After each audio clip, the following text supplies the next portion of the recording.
bienvenue à ce nouveau numéro de l'entretien. C'est un plaisir de vous retrouver tous les 15 jours pour ce magazine qui, je le rappelle, est dédié aux penseurs et dédié aux artistes, aux créateurs et aux intellectuels. Notre invitée aujourd'hui est Madame Fatimé Raymond Habré, épouse depuis 31 ans de Hissène Habré, qui a été président du Tchad de 1982 à 1990. Madame Fatimé Raymond Habré est juriste de formation, mais elle est aussi surtout la femme intellectuelle que l'on connaît et aussi la femme de combat. Son combat est connu de tous. Elle analyse d'ailleurs à travers ses écrits, qui sont publiés dans des journaux, les liens parfois pernicieux et insoupçonnés qui entravent l'émancipation de l'Afrique et de ses populations, ce dont nous allons largement parler au cours de cette émission L'Entretien. Merci. Madame Fatimé Raymond Habré, je suis heureux vraiment que l'honneur que vous nous faites de nous accueillir chez vous ici pour tourner cette émission L'Entretien. Assalamu alaikum, Monsieur Khan. Et tout le plaisir est pour moi. Je remercie donc la 2STV de s'être déplacée jusqu'à mon domicile et vous aussi pour cette invitation. Merci. Alors, cette émission, ça fait partie, je l'avouerai, de la série d'émissions que je fais pour marquer ce mois de mars qui, par extrapolation de la journée du 8 mars, est le mois des femmes. Et c'est comme ça que j'ai pensé que vous avez votre mot, vos réflexions à livrer dans cette émission. Donc nous commençons par parler des femmes. Alors le 8 mars, les femmes ont pensé c'est la fête des femmes. Hein? C'est ce qu'on a vu. Parfois même on est allé jusqu'à des sortes de caricatures. Il y a des émissions où on a enlevé tous les hommes en ne mettant rien que des femmes. On sait tout ce qui est excessif devient dérisoire. Alors ce qui s'est passé, c'est vous m'avez dit que quand on préparait cette émission, qu'on a oublié l'essentiel. C'est vrai, ce n'est pas la fête des femmes, c'est la journée pour le droit des femmes. Absolument. Et je constate que c'est vraiment dommage parce que depuis à peu près 10-15 ans, on a une régression dans la lutte pour les droits des femmes. Cette régression, on l'a vue par une espèce de déconnexion, de démobilisation, même en milieu urbain, hein, de beaucoup de femmes qui ne se sentent plus concernées. Et comme vous l'avez souligné, on a vu les gens aujourd'hui rendre hommage aux femmes, célébrer la femme, ce qui n'est pas l'esprit de la Journée internationale des femmes. Oui. La Journée internationale des droits des femmes devait être un moment de réflexion, un moment où on s'arrêtait pour regarder la plateforme de revendication, l'état des droits des femmes secteur par secteur, pour porter un jugement, dire qu'est-ce qui va, qu'est-ce qui ne va pas. Et malheureusement, aujourd'hui, ce côté-là a été... Si le côté festif pouvait cohabiter avec cette plateforme de revendication, on aurait laissé passer. Oui. Mais aujourd'hui, c'est dommage et je pense qu'il appartient aux femmes de recadrer les choses parce que c'est très important. Elles ont eu beaucoup d'acquis et si aujourd'hui, comme on le voit sur les télévisions africaines, on dit que c'est la journée où c'est le mari qui doit s'occuper des enfants, oui. etc. C'est pas sérieux. Oui. Franchement, je regrette cette déconnexion, ce glissement oui. vers autre chose. Oui. Il faut absolument qu'on revienne à l'essentiel oui. et qu'on puisse vraiment se concentrer oui. sur les droits des femmes. Donc ce glissement, cette déconnexion, finalement, ont eu pour résultat de dénaturer l'esprit même absolument, de cette journée. Absolument. Elle l'a dénaturé profondément. Oui. Vous voyez, aujourd'hui, on n'a eu aucune avancée sur les droits des femmes. On n'a pas eu un état des lieux hein, correct, secteur par secteur. On n'a pas non plus de projection vers l'avenir, on ne l'a pas. Et quand je réfléchissais un peu à les raisons de ce pourquoi ce glissement, oui. pourquoi on s'est complètement déconnecté de l'essentiel. On pouvait dire peut-être quelques éléments, c'est-à-dire d'abord, vous savez que le mouvement a été, au départ, le mouvement féministe par exemple au Sénégal, était un mouvement qui a démarré avec un discours fort, mobilisateur, percutant. Et ça a provoqué presque un électrochoc hein, social qui a fait que le système a compris, hein, ça l'a réveillé et il a cédé. Et a assuré une certaine promotion aux femmes. Oui. Et puis donc ces grandes figures du mouvement féministe sénégalais comme Feu Mamba Signang, comme Marie-Angélique Savané, Hawa Thiam, ces gens-là, ces femmes-là, avec des fortes personnalités, ont marqué ça, ont mis les jalons, posé les jalons de ce combat. Malheureusement, la relève n'a pas été assurée, comme on le constate par ce glissement. Oui. Et cette, comment dirais-je, cela s'explique parce qu'on a vu venir par la suite un certain nombre de bouleversements socio-économiques. On a vu les plans d'ajustement structurel, on a vu les chocs pétroliers, on a vu la dévaluation. Ce qui veut dire des graves préoccupations quotidiennes pour les gens. Et on peut expliquer un peu comme ça ce qui explique pourquoi les gens se sont déconnectés. Mais il n'en demeure pas moins qu'il faut vraiment revenir à l'essentiel. Oui. Donc il s'est passé, selon vous, une sorte de régression dans l'esprit de militantisme des femmes. Absolument. Il n'y a plus de femmes qui militent pour les droits des femmes, en réalité, malgré les discours féministes. Oui. Qu'on entend encore prétendument féministes. Tout à fait. L'esprit militant, l'esprit revendicatif a cédé le pas à ce qu'on a vu, a fêté la femme. Et vous voyez comment ça se passe, c'est que même, c'est vraiment incroyable parce que on peut vraiment le regretter parce que vous avez des entreprises qui offrent des déjeuners à leurs employés. On se penche pas pour savoir qu'est-ce qu'on peut avoir encore comme droit dans l'entreprise, mais l'entreprise offre un déjeuner, offre des fleurs, offre des pagnes et le tour est joué. Je pense que non, il faut vraiment que les femmes reviennent à l'essentiel, reviennent sur cette plateforme de revendication de leurs droits. Sans cela, elles vont les perdre. Elles vont les perdre parce que c'est un combat que leurs grandes sœurs aînées ont posé et qu'il convient vraiment d'assurer la relève. Oui. Alors, Madame Fatimi Raymond Abré, moi je vous dirais, alors c'est vrai que vous avez cité Marie-Angélique Sabané avec son mouvement Yehu Yehu, Fipou. Vous avez cité aussi Awa Thiam, son livre La parole aux négresses, et puis Bamba Signan, première avocate sénégalaise, et puis même peut-être Mariama Ba, tout à fait. dans ses écrits. Mais alors, qu'est-ce qui a fait, pourquoi on a oublié les combats de ces femmes-là? Comment peut-on revenir à la relève? Comment peut-on la trouver? Comment peut-elle s'assumer? Alors, vous savez qu'il y a eu, après, si on peut dire, ces périodes de crise socio-économique, on a eu une petite évolution sur le plan théorique. Sur le plan théorique, c'est important parce que c'est ça qui est un facteur de mobilisation. Et donc, c'était l'introduction de la théorie du genre. Voilà. La fameuse théorie du genre qui a fait couler beaucoup d'encre.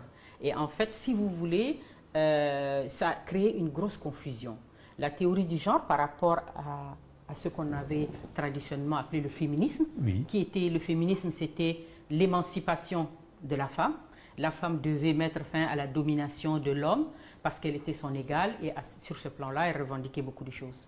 Ce n'est pas une avancée alors pour le féminisme?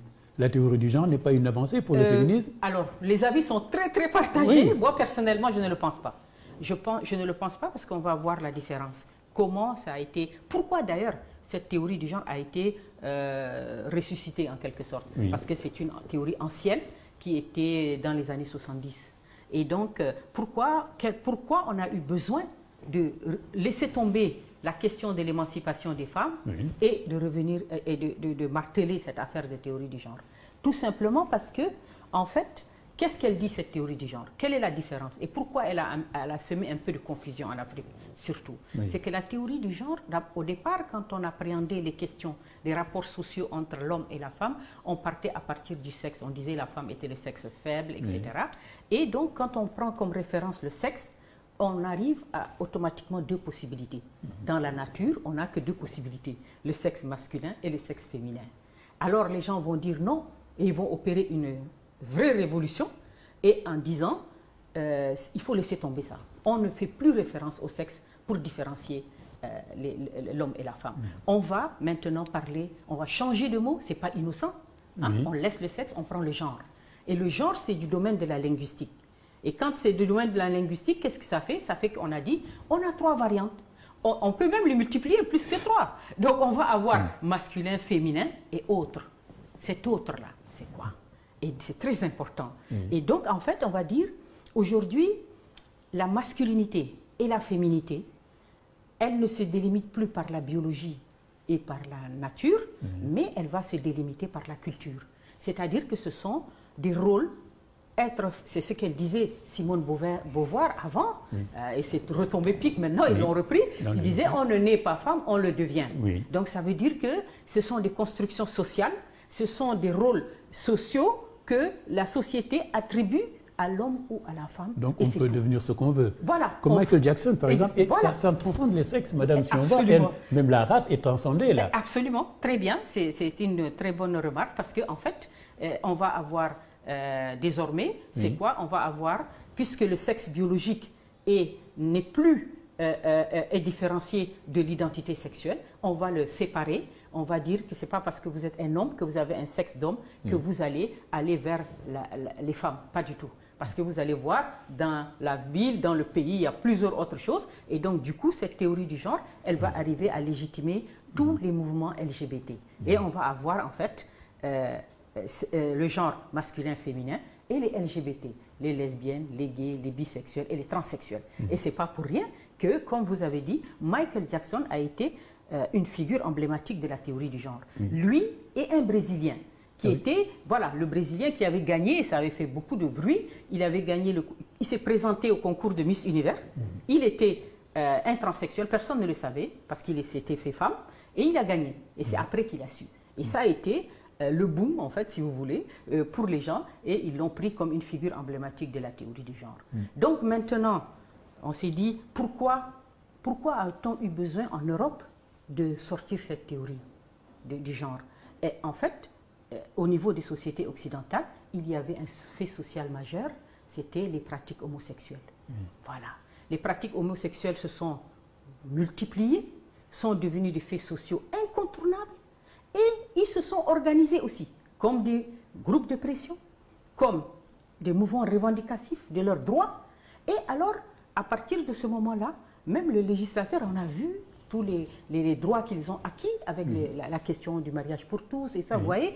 Et donc tout ça, la théorie du genre va porter ce combat-là, et elle va légitimer cette pratique comme étant tout à fait normale. Oui. Alors, voilà. À vous entendre, Madame Fatimé Raymond Abré, vous donnez raison, vous apportez de l'eau au moulin des gens qui disent que c'est des théories qu'on nous a venues de l'extérieur, qu'on nous a imposées pour tout simplement créer cette situation-là. Absolument.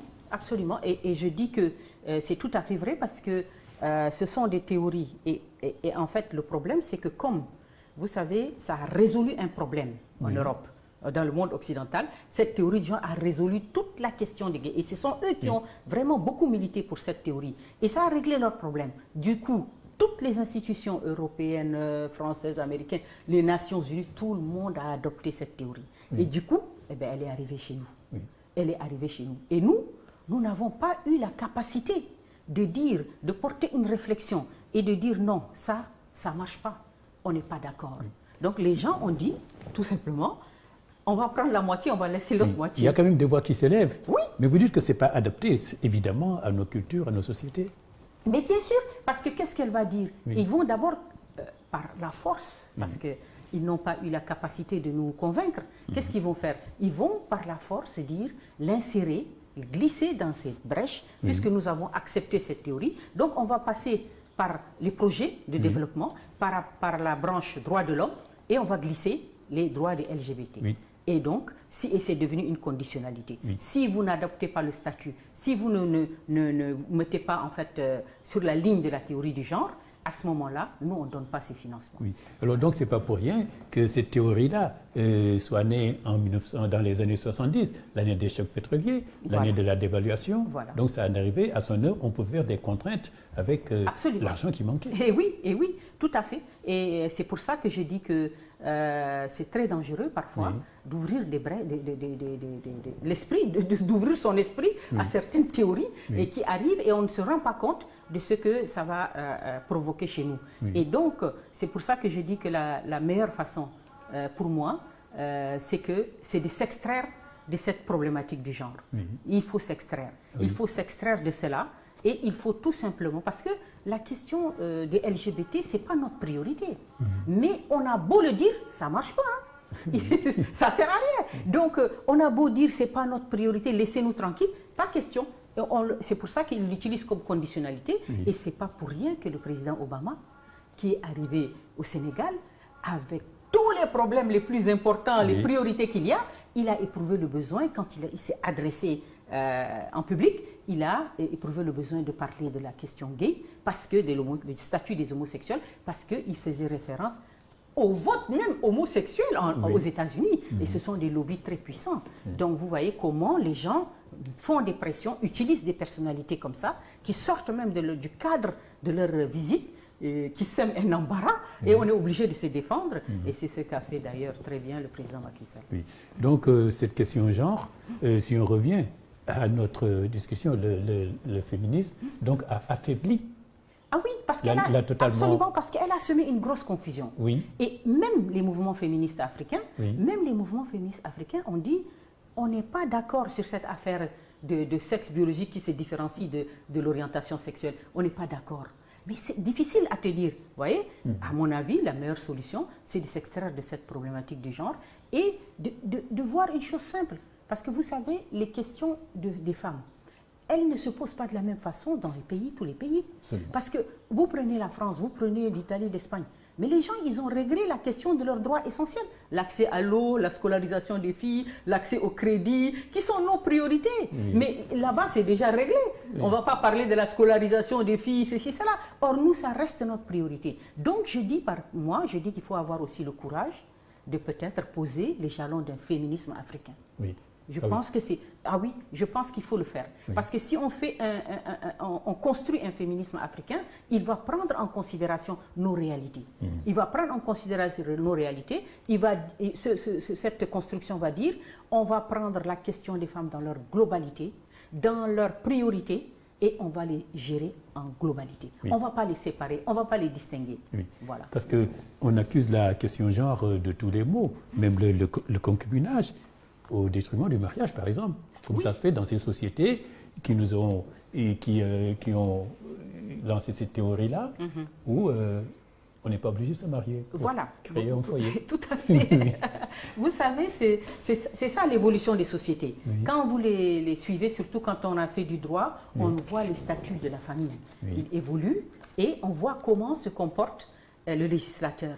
Donc, en fait, on a eu un moment où il y avait beaucoup de divorces, avec les problèmes de pension alimentaire qui dérangeaient beaucoup les gens. Donc, on a eu le choix, les gens s'installaient en concubinage. Oui. Et cette pratique s'est développée, et à tel point qu'après, elle a donné aussi des enfants. Les couples en concubinage avaient des enfants. Oui. Et donc, selon la législation, cet enfant né des liens d'un concubinage, c'est un enfant né hors mariage, donc il est un enfant naturel. Oui. Vous voyez, et ça pose beaucoup de problèmes. En plus, on avait aussi le problème, est-ce que la compagne concubine pouvait hériter? Vous voyez, ça posait énormément de problèmes. Et donc, de ce fait-là, le législateur a légiféré sur ce fait social qui s'est imposé de lui-même et qui est devenu finalement quelque chose de tout à fait légal, normal. Et donc, du coup, on l'a organisé, le fisc s'en est mêlé, et même ça a fait évoluer le statut des enfants naturels qui ont eu après tous les mêmes droits que les enfants qui étaient dans les liens du mariage. Donc, c'est très important, les faits sociaux qui s'imposent, comme la cause gay, homosexuelle, qui s'est imposée, elle a été, on a légiféré dessus, ils ont fait des groupes de pression, ils ont eu de plus en plus de droits. Là où ça nous pose des problèmes, c'est que maintenant, ils veulent le transposer chez nous. Oui. Voilà. Alors, vous pensez, madame, qu'il faut considérer les droits des femmes dans leur globalité. Alors, et ne pas oublier la polygamie. La polygamie, en fait, qui est un fait social majeur. Oui, je dirais que la polygamie, effectivement, la polygamie est un fait social majeur, absolument incontournable dans nos sociétés. Oui. Je pense que c'est vrai que les féministes condamnent, jettent la pierre. Moi, je pense personnellement qu'il ne faut pas le faire. Il ne faut pas le faire. Il faut pas, je pense que dès l'instant où la polygamie est une option, elle est une option, elle est une option légale, c'est un choix donc. C'est un choix. Et je pense même que le système est très bien fait parce que l'officier d'état civil, vous savez, au moment où vous vous mariez, l'officier d'état civil, il demande, avant le mariage, demande à voir les deux époux et leur pose la question et pour vraiment avoir le consentement réel de l'option. C'est une option. À partir du moment où, comme j'ai dit, c'est un fait social majeur incontournable qui a beaucoup de conséquences dans nos sociétés, qui ne date pas d'aujourd'hui. Je pense qu'on ne peut pas jeter la pierre aux gens. Il ne faut pas les jeter. Parce que ça veut dire qu'on va se déconnecter de beaucoup de femmes. Aujourd'hui, le taux d'hommes sénégalais qui sont dans les liens de la polygamie, c'est à peu près 43%. Vous voyez, c'est quand même important. Donc, moi, je dis qu'on ne doit... Ce sont des histoires personnelles. On ne peut pas tout savoir sur les gens. On ne peut pas condamner les gens comme ça. Donc, je dis, il faut accompagner nos sœurs. Il faut réfléchir sur le statut de la polygamie. Il faut voir comment on peut peut-être corriger certains effets négatifs. Mais en tout cas, il ne faut en aucun cas vivre dans une bulle. C'est-à-dire faire comme si ce truc n'existe pas. Ça, ce n'est pas réaliste et ce n'est pas rendre service aux femmes. Oui. Il faut les accompagner, il faut les aider, il faut les écouter. Et il faut peut-être améliorer, il faut les écouter pour améliorer ce statut. Oui. Mais c'est un fait social. Oui, ne pas faire comme la politique de l'autruche. Donc vous pensez que, par exemple, la polygamie doit faire partie des questions qui devaient être étudiées lors, par exemple, de cette journée des femmes. Mais c'est sûr. Je dis que d'autant que ça crée des drames parfois. Absolument. Je dis que c'est ça que je dis qu'il faut appréhender la question des femmes dans leur globalité et ne pas laisser un seul problème sur le côté. C'est cela. C'est pas possible. Oui. Donc il faut prendre tout. Comme ça, on sait qu'aujourd'hui, les questions les plus importantes, essentielles, c'est la pauvreté. Elle a un visage féminin en Afrique. On a 89% de femmes africaines qui vont toujours chercher l'eau à pied. C'est quand même des questions importantes. L'accès au crédit, l'accès au logement, la santé maternelle, la santé infantile, tout ça là. Hein? Et la polygamie aussi, ce sont des choses qu'on ne doit en aucun cas écarter, pas du tout. Il faut poser, il faut discuter, il faut y voir tous les problèmes, il faut avoir recours aux psychologues, il faut avoir les sociologues, doivent nous aider à gérer ce fait social majeur, incontournable, qui fait partie de notre réalité. Et on ne peut pas vivre dans une bulle et dire comme quoi on jette la pierre aux gens qui sont dans les ménages polygames. Donc d'où la nécessité de repenser, de retrouver un féminisme africain, vraiment sans complexe basé sur nos valeurs. Parce qu'aujourd'hui, regardez, et je pense même que le féminisme, aujourd'hui, il y a eu du nouveau, il y a un renouveau du féminisme. Vous voyez, en France, par exemple, on a eu, parce que tellement les choses sont différentes. Vous savez, il y a quelques années, on a eu le mouvement Ni pute ni soumise. Parce que ça prenait en compte la question des banlieues, qui étaient différentes de Paris, de Marseille, etc. Donc, il y a eu ce mouvement. On a eu les mouvements Les Effrontés. On a eu les mouvements les Femmes, regardez, en Ukraine. Extraordinaire. C'était des féministes très provocatrices. Voilà, les seins nus avec un message dessus. Donc, vous voyez, ça veut dire que les réalités sont différentes et les gens, ils choisissent, à nous aussi, de construire ce féminisme africain, sans complexe, en regardant notre réalité et en étant à côté des femmes. C'est une réalité que nous vivons tous, dans nos familles, partout. Donc, on ne va pas l'écarter. Et on va prendre en considération tout ce que leur priorité. Oui. Alors, une autre question, Madame Fatimé Raymond, après, qui concerne toujours les femmes. Alors, on parle de la démographie galopante, l'expression consacrée, pour dire que les femmes, vous les femmes africaines, vous faites trop d'enfants. On nous dit, et on donne ça comme étant une des causes de notre retard de développement. Là, on ressort les vieilles thèses malthusiennes, n'est-ce pas? Et le président français, récemment, l'a dit d'ailleurs, à une réunion du... Alors, qu'est-ce que vous pensez de cela? Alors, oui, c'est une question très importante, la planification familiale. Je pense que pour moi, quand on réfléchit à nos pays, à nos systèmes, le système qui nous domine, le système occidental qui nous domine, quand on y réfléchit, je pense qu'il faut vraiment comprendre, décrypter par quel mécanisme, théorie, concept, instrument, procédure, on nous gère, on nous domine et on nous empêche d'avancer.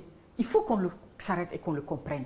Donc, un des leviers importants, c'est aussi la planification familiale. Est un levier très important sur lequel, depuis la colonisation, si vous voyez, le discours colonial a toujours appuyé sur la question de la surnatalité, de la surpopulation du territoire colonisé. Et ce mythe qui était depuis la colonisation, il a traversé le temps et jusqu'à dans la tête du président Macron. Dans laquelle, ce que vous avez dit là, effectivement, et c'est extraordinaire. Donc cela veut dire que M. Macron, effectivement, vous avez bien fait de le dire, M. Macron au sommet de Hambourg, au G20, pas sur n'importe quelle tribune, c'est pour ça que j'ai dit qu'il faut faire très très attention. Donc le président Macron, il a stigmatisé les femmes africaines. Il les a pointées du doigt, il a dit... ces femmes-là, c'est elles qui sont responsables de la pauvreté et du sous-développement.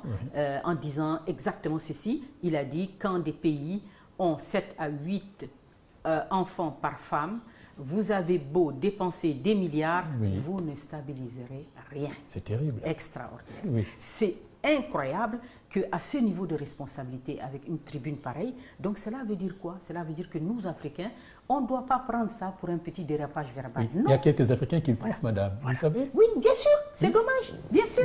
Parce que lui, qu'est-ce qu'il dit, sa rhétorique? Il continue, parce que vous savez que c'était un sommet qui était sur les migrants. Alors, il continue sa rhétorique et il dit, les femmes, elles mettent au monde donc 7 à 8 enfants, elles ont en fait un cycle de reproduction totalement désordonné, incontrôlé, sans limite. Ces femmes-là, et elles sont ingrates parce que nous, on dépense des milliards. Parce que quand il dit, quand vous dépensez des milliards, il fait référence à la France et aux pays occidentaux. Donc elles sont ingrates parce que nous, on dépasse des milliards et elles font ce qu'elles veulent. Donc c'est du n'importe quoi, il faut les arrêter. Parce qu'il dit quoi? Qu'est-ce qu'il dit? Sa rhétorique, elle continue. Il dit, voilà, elles mettent au monde des enfants, les enfants grandissent, ils deviennent des chômeurs. Qu'est-ce qu'ils ont à faire? Ils prennent les barques et ils arrivent chez nous. Et ce sont les migrants. Oui, c'est cela. Voilà. Et la boucle est bouclée. Et donc pour Macron, il faut obligatoirement qu'on les arrête. Mais vous savez, quand par exemple vous avez cette approche-là, quand vous dites le monde dans le monde, il y en a qui vont, il y a certaines catégories de femmes qui peuvent avoir des enfants, et puis d'autres, il faut qu'elles arrêtent. Donc, ça c'est une approche raciste du monde. Je suis désolée, mais c'est ça, c'est regrettable à ces niveaux de responsabilité. Et donc ça veut dire quoi ça? Ça veut dire que ces gens-là, ils n'ont pas dit ces paroles en l'air. Ça veut dire qu'ils l'ont accompagné d'une politique, justement, de planification familiale vers les pays africains. C'est une grande politique, un grand mouvement qui s'est préparé. Alors ce grand projet, parmi ces grands projets, je ne sais pas si c'est le seul, il y a ce projet de planification de masse financé par la Fondation Bill Gates, n'est-ce pas, quand même, qui concerne 120 millions de femmes et de jeunes filles. Madame, africaine. 120 millions africaines. Extraordinaire. Oui, c'est ça. Femmes et jeunes filles. Oui, voilà. Vous savez, quand vous voyez que normalement la politique démographique des pays, on se rend compte aujourd'hui avec ce mouvement-là, on se rend compte qu'elle va commencer à leur échapper. Elle va leur échapper. Donc ça veut dire que chaque pays ne pourra pas faire une planification selon ses réalités, selon ses projections démographiques, selon le gap ou pas, etc. Non. C'est-à-dire qu'il y a d'autres personnes qui ont déjà pensé à notre place. Et donc, qu'est-ce qui se passe? C'est que, au départ, vous savez qu'il y avait l'OMS qui accompagnait les pays africains. L'OMS les accompagnait dans la détermination et pour asseoir leur politique de santé. Et l'OMS et beaucoup de pays africains ont fait beaucoup d'efforts. Aujourd'hui, quand les femmes peuvent aller dans les centres de planning familial, quand elles veulent faire une politique, enfin un programme d'espacement de naissance, elles le font. Donc, tous les pays africains ont fait beaucoup d'efforts pour mettre à disposition des femmes, même les médecins ont été sensibilisés pour accompagner et franchir la décision de mettre un plan d'espacement de naissance chez leurs patientes. Mais, comme vous avez dit, la nouvelle donne, c'est l'arrivée de la fondation Bill et Melinda Gates, la fondation la plus riche du monde. Incroyable. La plus riche du monde, donc qui a décidé donc de lancer une grande politique d'intervention dans le domaine de la santé en Afrique. Donc on a eu les vaccins pour le palu, enfin les recherches, on a eu le vaccin de la méningite, on a eu la distribution des moustiquaires. Alors cette fondation a comment dirais-je, fait une politique, des moyens financiers plus une stratégie. Donc cette stratégie c'est quoi? C'est mettre sur place, là où les programmes sont développés, mettre sur place un mécanisme de suivi et de contrôle. C'est-à-dire que c'est vraiment très pragmatique. Et on voit la détermination des gens qui veulent absolument réussir. Donc, on lance un programme, on va amener des millions et des millions et des millions de seringues injectables de ce médicament et on va le donner gratuitement, on va donner moyens financiers pour contrôler. Et comme vous avez dit, c'est 120 millions de femmes et de jeunes filles africaines. Alors, c'est là où vous voyez le danger, c'est que quand Macron a dit les femmes c'est 7 à 8 enfants par femme. Mais là on a introduit les jeunes filles. Vous voyez, on a introduit aussi dans le planning, de la planification familiale, on a introduit les jeunes filles. Ça veut dire que même elles, on veut les retarder au maximum d'entrer dans la procréation. Oui, sous le prétexte de lutter contre les grossesses précoces. Voilà, par exemple, en tout cas pour eux, c'est que c'est les migrants qu'il faut arrêter. Pour eux, c'est ça la solution. La finalité. Donc, voilà. Alors, en fait, vous voyez, c'est une vision du monde. Une vision du monde. M. Macron a estimé que l'Afrique, c'était le retard de l'Afrique, ce sont les femmes africaines, etc. Et la pauvreté s'explique par là. Mais je dis, nous aujourd'hui, si on nous dit, mais vous, quelles sont les raisons de votre pauvreté? Quelles sont les raisons de votre sous-développement? Je pense qu'on peut le dire, comment dirais, sur plusieurs éléments. On va dire, certes, il y a de la mauvaise gestion. Certes, dans presque tous les pays africains. C'est vrai, qu'on gaspille beaucoup d'argent dans des projets qui ne sont pas prioritaires. Oui, la politique aussi dépense beaucoup d'argent, alors qu'il y a beaucoup d'autres priorités. Mais, et il est absolument incontestable qu'il y a aussi du pillage, un énorme pillage. Voilà. Un pillage organisé, soutenu, défendu. Parce que si vous êtes des hommes politiques, et on a eu à le voir, si vous refusez les schémas, ce sont des coups d'État, c'est on vous dégage, c'est la prison, c'est ceci, cela. Donc, quand j'ai un regard qui est comme ça, quand j'ai une analyse qui pose ces éléments comme raison du sous-développement et de la pauvreté, je ne vais pas me lancer à faire une planification de masse, de planification familiale de masse sur 120 millions de femmes et de jeunes filles. Jamais. Africaines, oui, et voilà, jamais. Voilà. C'est ça que nous devons, nous, Africains, avoir le courage de dire non. Surtout que ce truc-là, ce médicament qui s'appelle le Depo-Provera, l'OMS avait dans un premier temps dit que ce médicament était dangereux. Oui, mais ensuite l'OMS l'a accepté, l'a validé après. En 2015, oui, validé voilà, quand même, il l'a validé parce qu'il y a eu des actions de lobbying. Et il y a un chercheur américain qui était, donc, c'est lui qui avait lancé les premières alertes sur les soupçons autour de cette initiative FPE 2020 sur la planification familiale de 120 millions de femmes. Il a dit c'est pas possible, ce truc c'est pas clair, c'est dangereux. Comment on peut faire ça? Et donc, ce monsieur a révélé comment ça se fait que l'OMS a changé d'avis. Alors que les chercheurs sont là, ils n'ont pas vu des analyses, des tests qui peuvent expliquer, des tests cliniques qui peuvent expliquer ce revirement. Et donc, il a dit tout simplement, ben voilà, la vérité, elle est là, elle est crue, c'est que la fondation Bill Gates assure 10% du budget de l'OMS. Et donc voilà, c'est ce qui explique comme quoi aujourd'hui. Donc je dis vraiment, c'est une alerte parce que les femmes, ce sont les piliers de nos sociétés. Et sur une question aussi fondamentale que la santé. De leur santé dépend la santé de leurs enfants et la santé de la famille. Donc je dis aux responsables politiques africains que leur responsabilité, elle est engagée. On a eu beaucoup d'échos, des gens partout ont lancé les alertes, à eux de prendre leurs responsabilités pour protéger les femmes africaines. Savoir que les solutions qu'on apporte à nos problèmes doivent être d'abord endogènes, mais voilà. pas de l'extérieur, surtout imposées. Et c'est ça, c'est sur tous les plans, voyez-vous, sur tous les plans. Alors, Madame Fatimé Raymond, après, nous allons un peu parler de votre mari, Hissène Habré, en 3 questions. Marié depuis 31 ans. Alors la presse, on l'a présenté comme rebelle. C'est vrai, il a été Premier ministre, il a été président, mais il a été préfet d'ailleurs, je pense, non? Oui, il a été aussi préfet. Mais tout de suite, quand il est allé rejoindre la rébellion, je me demande si ce n'est pas cette étiquette qui lui est restée collée et dont il n'a pas pu se départir. On l'a présenté comme rebelle. Hissène Habré est un rebelle. Alors, bon, je dirais qu'il y a tellement de choses à dire qu'il faudrait presque une émission entière pour pouvoir rentrer dans les choses. Là, c'est 3 questions, oui. Voilà, je vais essayer de dire l'essentiel pour moi, c'est-à-dire qu'en fait, pour vraiment que les gens comprennent un peu, je dirais qu'il est né dans cette grande oasis du nord du Tchad, la très célèbre Faya, dans la région du Durab, précisément là où a été trouvé le crâne de Toumaï, notre ancêtre, l'ancêtre de l'humanité, dans cette région-là. Il est donc issu d'une tribu nomade, une tribu nomade de la civilisation du cheptel.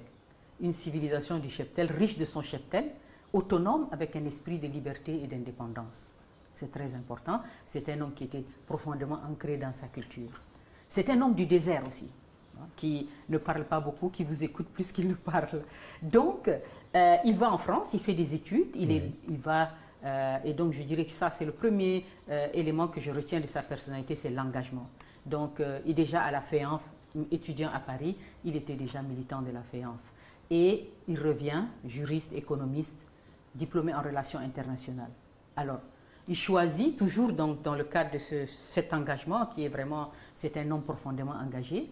Il ne va pas se mouler dans le cocon douillet de la fonction publique, etc. Non, il préfère, parce qu'il y avait déjà une rébellion contre le régime de Tombalbaye, il va aller monter dans les montagnes du Tibesti, s'engager et être rebelle, être chef de la rébellion. Oui. Et dans cette période, il va vivre avec ces rebelles. Ils vont mener la résistance armée, ce qui n'est pas facile, dans des conditions de privation importantes. Il va être un chef aimé et respecté des siens. Hein, et il va... c'est quelqu'un qui est déterminé à réaliser ses objectifs, parce que qu'est-ce qui va se passer? C'est qu'ils font face, comme j'ai dit, c'est une résistance armée, face à, comment dirais-je, le régime de Tombalbaye. Ils vont se battre dans des conditions complètement démesurées, puisque là on a toute une armée nationale, mais appuyée aussi par la France. Vous voyez, c'est peut-être de là que va commencer ces problèmes avec la France, parce que la France a un corps expéditionnaire de plus de 10 000 hommes qui se battent contre eux, qui soutiennent le régime, un régime vraiment que les gens se sont soulevés contre beaucoup d'injustices sociales au Tchad. Donc, il va subir le poids de cette armée française par des bombardements au napalm, vraiment des actes de torture, d'enlèvement, des villages rasés, de puits empoisonnés dans le désert. C'est quelque chose de grave. Hein? Voyez-vous, si aujourd'hui vous dites à des jeunes lycéens, l'armée française dans le nord du Tchad a empoisonné des puits dans le désert, c'est tellement horrible. Hein? Monsieur Kant, voilà un exemple de vrai crime contre l'humanité. Donc, vous voyez, cet homme-là, qu'est-ce qu'il va montrer aussi pendant tout ce parcours, comme vous avez dit, il a été chef de la rébellion, Premier ministre, chef de l'État. Son parcours sera marqué aussi par beaucoup d'événements, d'événements graves comme la guerre avec la Libye. Il aura démontré qu'il a un statut de chef, un sens du commandement, de l'autorité, et qu'il a vraiment montré tout le long de son parcours. C'est aussi, je dirais, quelque chose qui est très profondément en lui, c'est un homme d'honneur et de parole. C'est un homme d'honneur, de parole. C'est un grand travailleur, exigeant, rigoureux. Il a horreur de la médiocrité, des menteurs, des tricheurs. Vous voyez? Et je dirais que ce sens de l'honneur le marque tellement qu'on ne l'a jamais vu dans une posture mesquine, humiliante, ou bien jouer à l'idiot utile de la France-Afrique. Ça, c'est pas vrai. Donc, vous voyez, c'est très important. Il a eu à relever des défis très importants après la guerre. Plus que ça. Alors donc, il a été vraiment combattu, considéré comme rebelle. L'image lui est restée. On lui a collé cette étiquette-là, disons. Mais ensuite, quand il a pris le pouvoir, il a marqué des ruptures. Absolument, absolument. Ça aussi, voilà. Vous savez, quand il a pris... alors, c'est de là que, comme je disais, il y avait plusieurs défis qu'il a eu à relever. Et pour relever ces défis, il faut être en rupture avec un système existant, qui était celui de la France-Afrique. Donc, il a eu, après avoir gagné la guerre, il a relevé le défi de la reconstruction du Tchad, qui était complètement... si on peut dire, écraser tous les bâtiments, les villes avec la guerre, parce que la guerre a eu lieu dans la ville d'Indiamena. Donc il a reconstruit le pays, incontestablement, relancer l'économie, remettre sur pied l'État du Tchad. Il a relevé le défi de la sécurité juridique, de la bande d'Aouzou, en saisissant la Cour internationale de justice. Vous voyez? Et il a aussi, pour moi, le plus grand défi, c'était le défi de la paix et de la réconciliation nationale. Parce que vous savez qu'au lendemain de la guerre, c'est très important parce qu'on va avoir une incidence sur le procès ici. C'est-à-dire qu'au lendemain, quand la Libye a été battue, Kadhafi était dans un état vraiment traumatisé, de traumatisme profond. Et il ruminait sa revanche. Les Français, vous vous rappelez l'épisode de la rencontre Kadhafi-Mitterrand de Crète. Vous voyez, vous vous rappelez, quand en fait, la Libye occupait tout le nord du Tchad, la moitié du pays. Donc Kadhafi et Mitterrand se sont rencontrés en Grèce et ils ont dit, la France a dit à Kadhafi, bon écoute, nous allons reconnaître ta souveraineté sur la moitié de ce pays, on te le donne. Et sans la présence du président. Vous voyez, ça a été le grand choc avec les Français parce que le président a dit, mais qu'est-ce que c'est que cette histoire? Notre propre pays est occupé par une force étrangère. Vous, les Français, vous allez rencontrer Kadhafi et vous lui dites, on te cède ce pays-là, la moitié. Et le président a dit, jamais de la vie. Et nous allons verser notre sang, mais nous allons récupérer notre pays.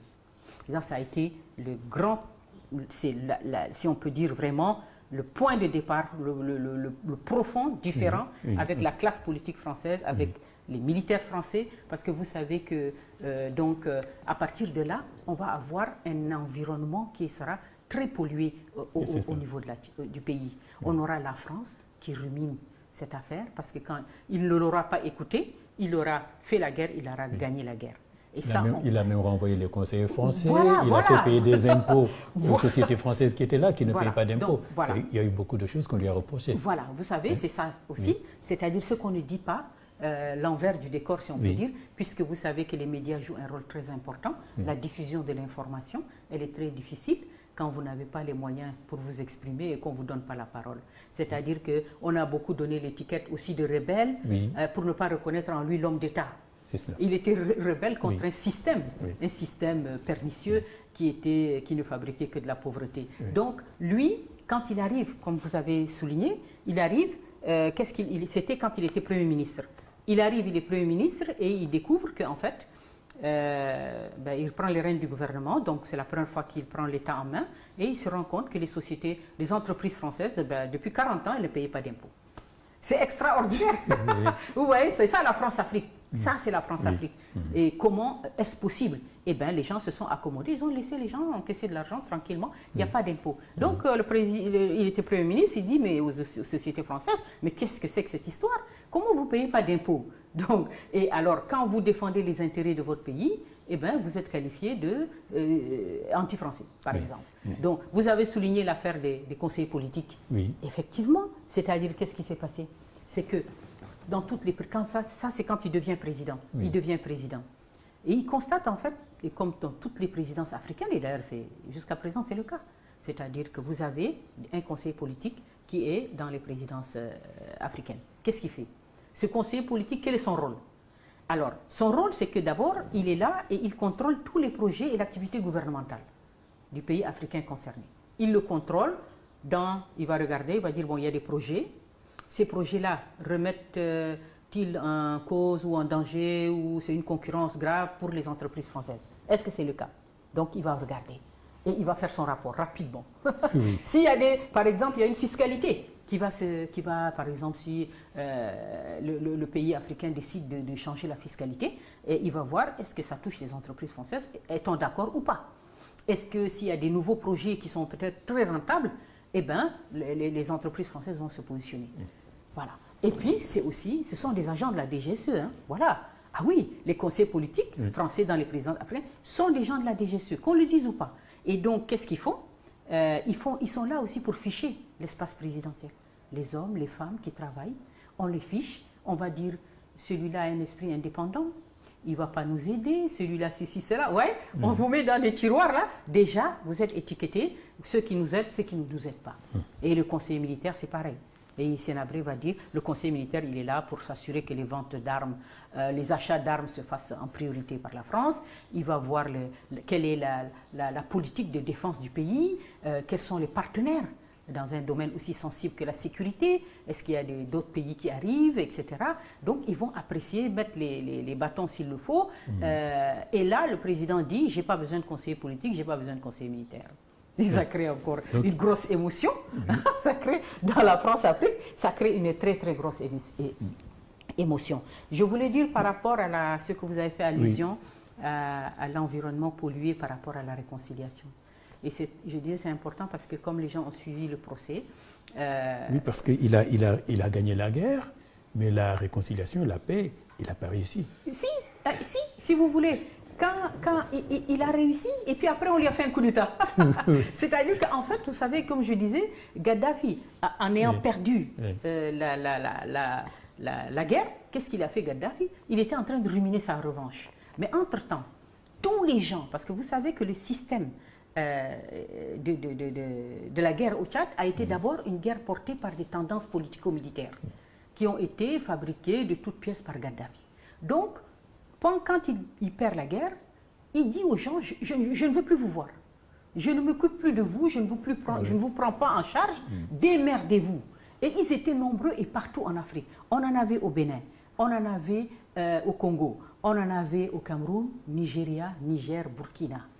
beaucoup de ces responsables de tendances politico-militaires, même si leurs hommes étaient parfois en Libye et on les faisait rentrer au Tchad pour la guerre, eux, avec quelques cadres, étaient un peu là, ils étaient pris en charge par Gaddafi et tout ça. Donc, ces gens-là, au lendemain de la défaite, Gaddafi les abandonne. C'est ça l'opposition et Sénabré. Ils étaient tous dehors. Et quand le président a gagné la guerre, il a dit, bon, il faut reconstruire le tissu social, il faut faire la paix, et je tends la main à tous les Tchadiens. Et venez, réconcilions-nous, faisons la paix et venez travailler pour votre pays, pour le reconstruire. Donc, quand il lance cet appel, 99% ont dit oui.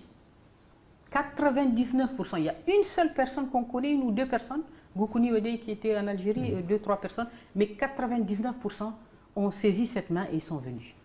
Ils sont venus. Et vous savez que quand on construit la paix, après que tant de sang a coulé, c'est très difficile.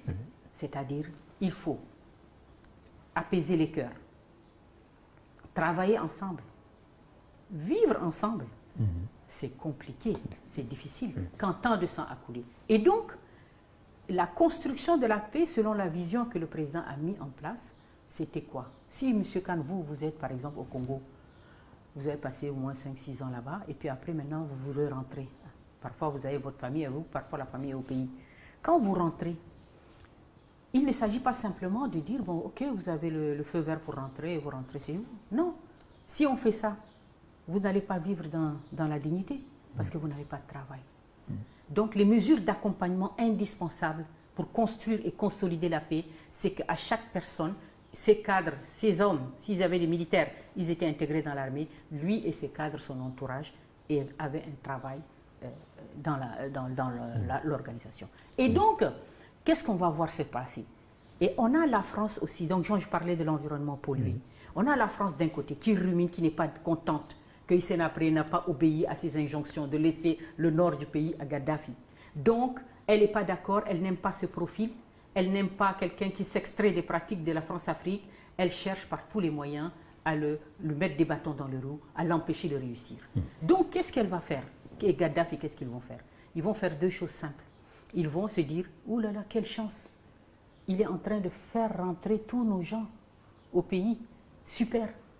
Et donc maintenant, tous les gens qui sont rentrés, la Libye et la France vont reprendre contact avec eux de l'intérieur. Et ils vont dire aux gens, à des gens qui vont leur dire, ils vont leur dire, écoutez, maintenant vous êtes dedans, super, on reprend contact avec vous, il faut saboter. Il faut saboter tout, il faut maintenant le déstabiliser de l'intérieur, il faut tout réduire à néant. On avait la France, on avait la Libye.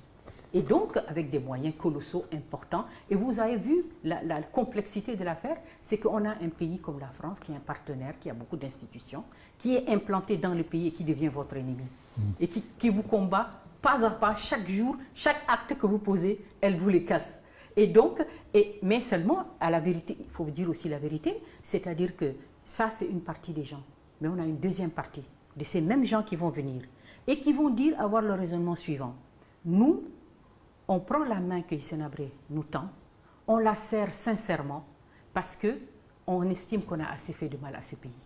On a assez fait de mal à ce pays, on rentre, on travaille, on consolide. S'il y a un moyen de réparer toutes les aventures dans lesquelles on a entraîné des jeunes Tchadiens qui sont morts pour rien, on va le refaire. S'il faut l'appuyer pour que vraiment on ne vive pas ça, on le fera. Pour mettre fin, on a vu aussi le vrai visage de Gaddafi. Et donc ces gens-là vont travailler tranquillement. Ce qu'on a vu arriver 25 ans après dans le procès, c'est la partie manipulée par la France et la Libye. Très bien. Alors, on va parler, vous en avez parlé déjà, la France-Afrique. Alors la France-Afrique, d'ailleurs, c'est la France-Afrique, vous en parlez beaucoup dans ce livre, les chroniques que vous publiez, Afrique debout, un titre qui est bien éloquent. Vous indiquez d'ailleurs qu'il y a toute une littérature par des hommes politiques français, sous forme de mémoire, qui ne font que pérenniser cette idée de la France-Afrique, cette théorie, qui est mauvaise pour le continent, qui maintient les continents dans les liens de dépendance en quelque sorte. Mais oui, parce que, bon, vous savez, quand vous voyez par exemple quelque chose de très simple, si vous voyez aujourd'hui le président, quand ça fait 26, 27 ans qu'il a quitté le pouvoir, il est là au Sénégal, il n'a pas il ne parle pas, il n'a jamais parlé, il n'a jamais eu d'activité politique, d'accord? Mais il a représenté quand même une menace pour elle, pour cette France-Afrique. Oui. Il a représenté une menace, ok? Oui. Pourquoi il a représenté une menace? Parce que c'est un homme un symbole fort. Et ce symbole les dérangeait, d'accord? Et c'est la raison pour laquelle, même 26 ans après, sans même activité politique, sans rien, on est venu pour le mettre en prison. Pour dire quoi finalement à la jeunesse africaine? C'est très important. Parce que lui, il symbolise quelqu'un qui a voulu remettre en cause le système france-africain. Et par ses instruments, par ses procédures qui étouffent les gens. Et donc, qu'est-ce qu'il fait? Le message qu'on envoie fort dans cette affaire, c'est dire tout simplement, parce qu'en fait, la prison à perpétuité, et je dirais même sans mesure de sûreté, M. Khan, ça ne s'est jamais vu nulle part dans le monde. Et en fait, cette prison, sa fonction, c'était quoi? C'était tuer une identité politique. Ouais, tuer son identité politique, parce que c'est ça qu'on lui reprochait au fond, parce que les autres qui ont fait pire sont là tranquillement parfois en France. Vous voyez? Et donc, le message fort qu'elle voulait lancer à la jeunesse africaine, c'était quoi? C'était il faut terroriser la jeunesse africaine. C'est-à-dire lui montrer la toute-puissance de la France-Afrique. Ça veut dire que si vous vous êtes élevé, vous avez été ces rebelles qui remettaient en cause un ordre établi, c'est ça le rebelle.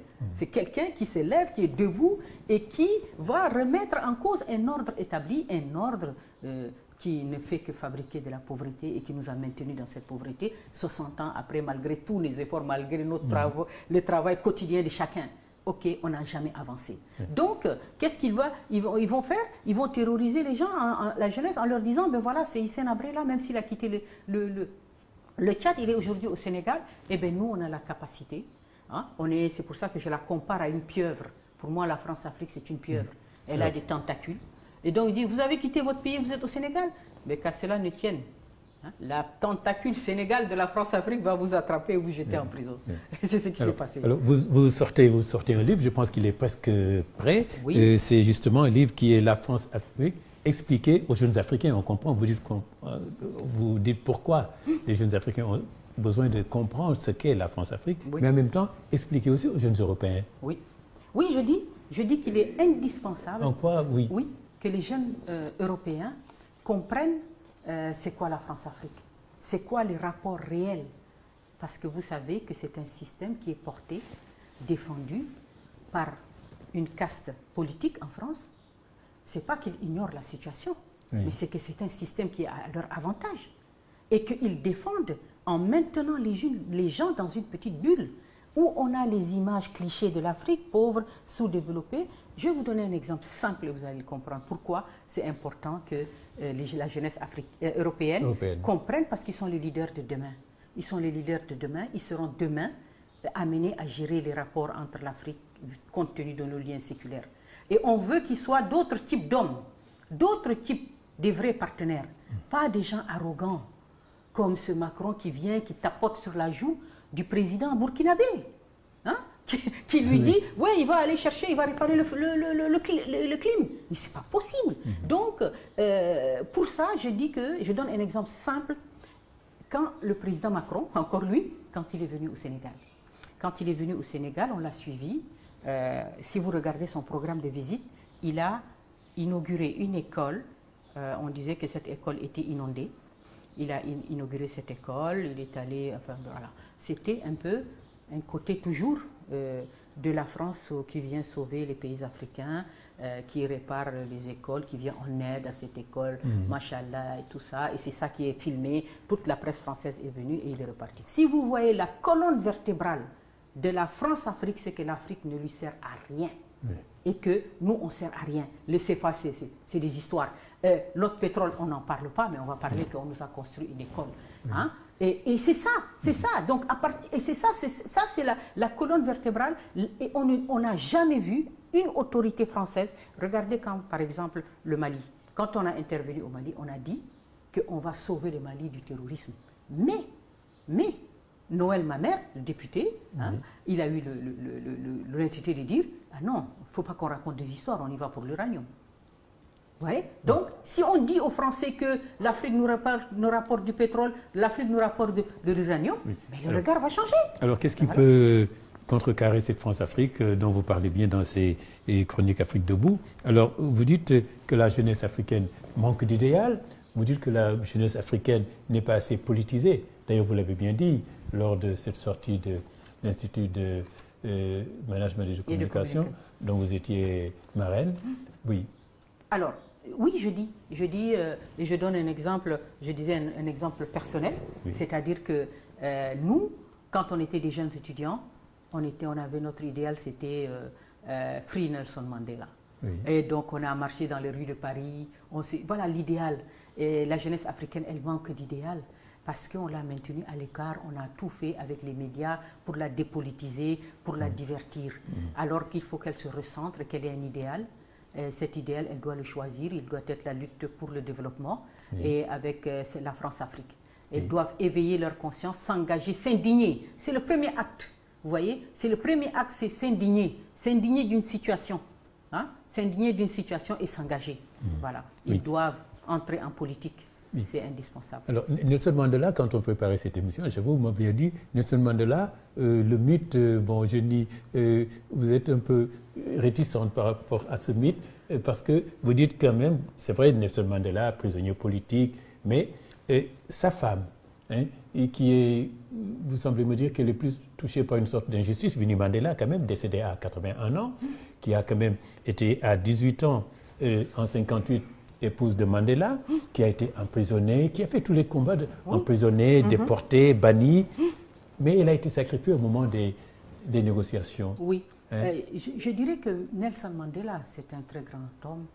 Je dirais que malheureusement, nous les Africains, nous n'avons pas su défendre ce qui étaient les objectifs réels de sa lutte. Et on l'a complètement dénaturé. Et je vous disais que je prenais tous les paris, que si on partait dans n'importe quelle école, lycée africain ou autre, si vous lui dites, dites-moi deux choses sur Nelson Mandela, on va vous dire deux choses. On va vous dire, il a créé la nation arc-en-ciel et il est parti au pouvoir, il a abandonné le pouvoir. Oui. Mais ça, c'est pas... On réduire l'action de Nelson Mandela, ce n'était pas seulement ça. Donc Nelson Mandela, et donc vous voyez, si le choix n'est pas innocent, les choix ne sont jamais innocents. Donc si on dit, si on met en avant ça, on endort les gens. Oui. Hein, on les détourne de la réalité de son combat, du sacrifice de sa personne. Vous voyez, hein? Et donc Nelson Mandela, c'était d'abord un homme debout contre un système oppressif, un système odieux qui était l'apartheid. Ça veut dire que c'est un homme engagé. Ça veut dire, comme quand j'ai dit, il s'est indigné, il n'est pas resté assis, il s'est levé, il a levé la tête, il s'est battu. Et quand il a vu une machine à tuer, soutenue par tous les pays occidentaux, venir à lui, les tuer, tuer des enfants, tout ce qu'on veut, hein, cette machine, il a dit non, il faut qu'on prenne les armes. Voilà le deuxième acte fort de Nelson Mandela. Ça veut dire que non seulement quand il y a une oppression incroyable armée, il faut aussi prendre les armes. Donc vous voyez que ça, si on le met en avant dans la tête des jeunes africains, c'est très important. Et puis la nation arc-en-ciel, ça renvoie à la politique de la commission Vérité et Réconciliation qui a dit qu'il a pardonné à ses bourreaux, etc. C'est une belle petite littérature. Parce qu'en fait, pourquoi? Parce que tout simplement la commission Vérité et Réconciliation, elle faisait partie des conditions de sa libération et c'était en fait qui tenait l'appareil répressif, qui étaient les oppresseurs, qui étaient les criminels, qui étaient les bourreaux du peuple noir d'Afrique du Sud, c'était les Blancs. Donc si on faisait un procès, on rendait justice aux Noirs, et ben c'était eux qu'on allait en prison. Et comme par magie, pour les épargner, on nous a sorti cette commission Vérité et Réconciliation, qui a été chantée partout, mais qui n'a jamais été reproduite ailleurs. Comme pour dire... Hein? On aurait très bien pu dire, ben voilà, Hissène Habré, il a fait beaucoup de choses. Pourquoi on ne ferait pas une commission Vérité et Réconciliation? Pourquoi on le juge? Vous voyez? Donc c'est selon les contextes qu'ils ont appliqué. Et Winnie Mandela n'a pas validé, bien qu'il a eu un parcours de combattante aussi, et qui a même souffert de ça, qui a été réprimé, banni. Mais je pense vraiment, très sincèrement, moi, j'ai écrit la chronique sur Winnie Mandela avec beaucoup d'émotion, parce que je l'ai beaucoup suivi, et j'ai toujours été touchée par l'injustice extraordinaire qu'elle a eue, le déchaînement médiatique contre elle, parce que elle, vous savez, ce qui est triste dans cette affaire, c'est tout simplement, c'est que le système occidental qui avait mis en prison Nelson Mandela, qui l'a gardé 27 ans en prison. Oui. Est-ce qu'on peut être le même homme après 27 ans de prison? Non. On l'a tué son identité politique. Et ils l'ont suivi, créé, vraiment c'est tellement cynique. Ils l'ont suivi, ils l'ont vu ne plus être le même homme. Ils l'ont sorti à temps pour l'exploiter. Voilà, c'est tellement triste. Et pendant que Winnie Mandela, comme vous l'avez dit, a tellement souffert pour porter, oui. Elle était la voix et le cœur de la lutte du peuple noir. Elle était une femme extraordinaire, elle a dérangé, elle les a dérangés et ils l'ont écartée à la fin. Oui. Parce que l'élite noire voyait aussi que Mandela, compte tenu de son âge, compte tenu des maladies qu'il avait et de l'incapacité à gérer ce pays avec tous ses enjeux, eh bien, ils savaient que leur tour allait venir très vite. Oui. Et donc, du coup, ils se sont positionnés. Et quelle était la personne la plus populaire et qui portait cette lutte? Et c'était Winnie Mandela. À la fois pour le pouvoir blanc, oui. Qui avait peur d'elle, parce qu'ils ont bien compris qu'elle, elle avait capitalisé tout, et que, voilà. Et c'est comme ça que Mandela et eux l'ont lâché. Voilà. Vraiment. Alors, triste. Madame Fatimé Raymonde, après nous arrivons à la fin de cette émission. Alors il y aurait beaucoup de choses à dire encore, surtout après avoir lu vos chroniques Afrique debout, qui ont déjà été éditées dans un journal, n'est-ce pas? Oui, c'est Dakar Times. Dakar Times, voilà. Il faudrait peut-être penser à l'éditer. Oui, Inch'Allah. Voilà. On va l'éditer. D'ailleurs, bon, maintenant, j'avais fait une pause avec la campagne électorale, oui. Pour permettre que les gens vraiment laisser la voix, la place au débat. Oui. Et donc, maintenant, je vais les reprendre. Et donc, Inch'Allah, dans 2 semaines, je vais publier la prochaine. Oui. Et puis, on a commencé cette émission, que les femmes s'engagent dans un vrai féminisme africain, oui, absolument. Et vraiment basé sur nos valeurs, oui. Et nos réalités. Oui, tout à fait. Ne pas vivre dans une bulle, avoir oui. Le courage de dire non, oui. Parce que vous savez que toutes ces approches qu'on nous amène de l'extérieur, elles sont fabriquées différemment, elles se basent sur l'individu. Nous fonctionnons avec un collectif, nous sommes des sociétés communautaires, des collectifs, donc on ne peut pas plaquer comme ça des théories, des concepts qui sont jamais innocents et qui véhiculent toujours des idées. Donc moi, je dis vraiment que les femmes africaines se mobilisent et construisent un féminisme africain où nous serons tous à l'aise. Tout le monde est à l'aise. Parce que je parlais récemment avec une jeune fille, elle m'a dit « Moi, je suis féministe à la sénégalaise. » Oui. Voilà, ça montre bien. Oui. Ça montre bien que... Et vous avez commencé le féminisme à la sénégalaise?